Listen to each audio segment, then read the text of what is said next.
The way that my parents found out that I had leukemia was because I didn't want to go into school one day. So I was saying to my mum that I had really, really bad stomach aches. And also while I was at the doctor's, they noticed that I had a lot of bruising on my body, and especially down my spine. That was like the main point. But my mum and dad never really noticed that I had lots of bruising because I was really active. I was such an active kid. I was always swinging between chairs or playing with the boys across the street. So when we went to the doctors, then they kind of put 2 and 2 together, and then I went for loads of blood tests, and then they figured out that I had leukemia.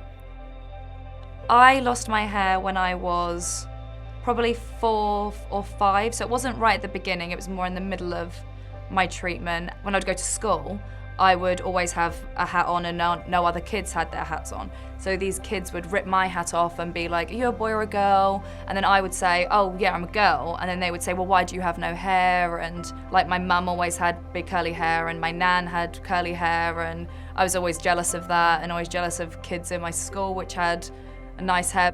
So I was going through chemotherapy for 4 to 5 years before I was put in remission when I was 7 years old. I went to this psychic once, and she said to me something like, "The reason I'm so confident is because when I was younger, subconsciously I've gone through something so huge that really nothing's gonna be that difficult now." So she said something along those lines, which I like to believe. I think that's quite a nice takeaway from having cancer. The impact of me having leukemia on my family was just devastating. I think my dad just went into complete shock, he just didn't know what to do. And my mum, she just went into complete panic. She called her job straight away. She left her job. She was saying to my dad that we need to sell the house immediately so that I could go private. So it really was massive for them.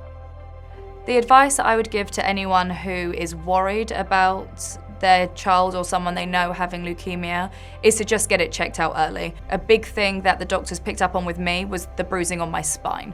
So I would say if you see anything like that, just go and get it checked out, have a peace of mind. What I would like to see for leukemia patients in the future is probably a less invasive type of chemo. It was very harsh, I lost all my hair, I had a portacath, when you're younger and you've got something sticking out of you, obviously kids are like, "Oh, what's that?" and da-da-da. My family went to all charity events. We were always doing things. I've got so many lovely memories, so I do think that with leukemia patients, just try and do as many activities with them as you can, because I think memories hold everything.